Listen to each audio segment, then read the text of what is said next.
The Arkansas state motto is "The people rule," and that's something Governor Sarah Huckabee Sanders takes to heart. How are you, David? You doing well? Good to see you. As President Trump's press secretary, she carried forth a "Make America Great Again" message. And now in Little Rock, Governor Sanders sees her immediate goal as more "Make common sense great again." To me, it is absolutely insane, the things that are coming out of the Biden administration. Part of that reaction is due to federal changes to Title IX that now includes gender identity as part of what is considered sex discrimination.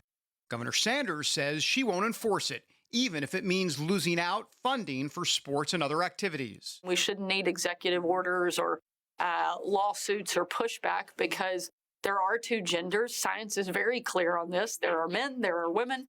And we want to protect that. I want to protect what is unique and special about being a woman.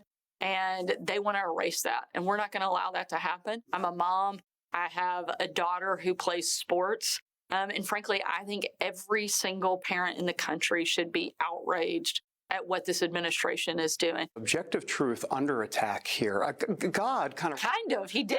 He was very clear. In the beginning, God created man and woman. I mean, it doesn't get much more simple than that. Sarah Huckabee Sanders is making history as the first female governor in Arkansas history, while she's also the youngest governor in America. That hasn't stopped her from taking bold actions. That includes changing state documents to now refer to those who give birth as a woman rather than a birth giver.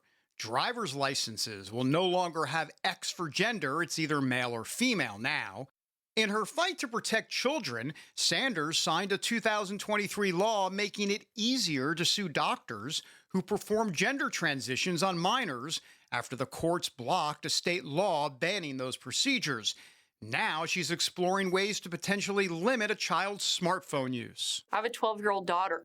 You look at the information out there, and it's absolutely terrifying. I think so many people, so many parents in particular, don't realize the dangers and the access that their kids have by putting a cell phone in their hand.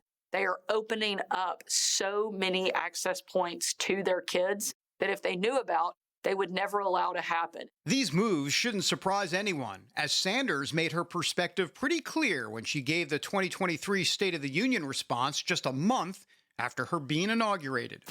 The dividing line in America is no longer between right or left. The choice is between normal or crazy.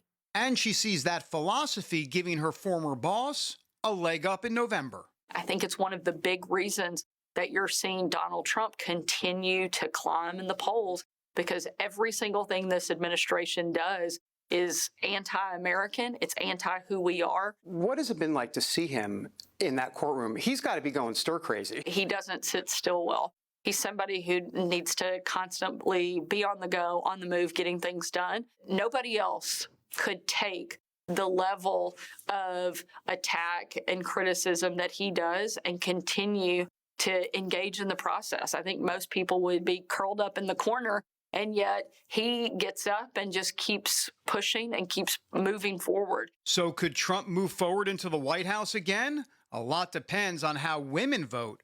Democrats believe abortion in a post-Roe world will help them with that demographic. Sanders sees that view as too simplistic.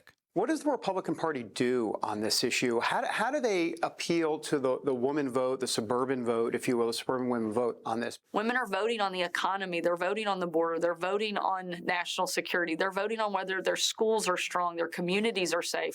I'm a parent. I care about a lot of different issues. Don't single me down and file me down to one thing. Speaking of the 2024 election, what about a woman like Sanders as Trump's VP? Are you ruling it out, or are you keeping your options open? Like, I love the job I have. I've been governor for a little over a year. Look forward to having this position for the next 6.5. I'm going to do everything I can to make sure Donald Trump wins in November, defeats Joe Biden, and gets him out of the White House. In the meantime, Governor Sanders will focus on work here at the State House, and she's getting advice from a former governor who just happens to be her father. You know, he is an amazing phone-a-friend, so he is happy to give advice when I ask.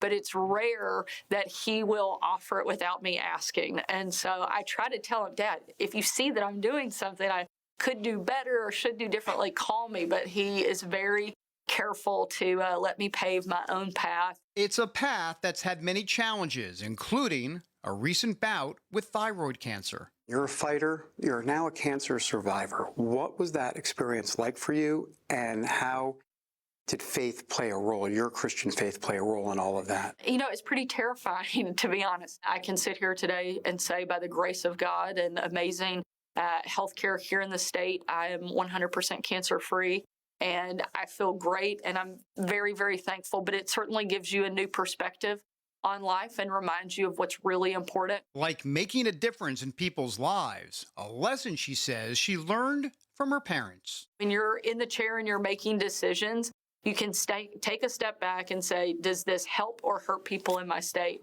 If it helps them, go for it. If it doesn't, then walk away. And if you put it in simple terms like that, the decision-making gets a lot easier. I absolutely love what I get to do.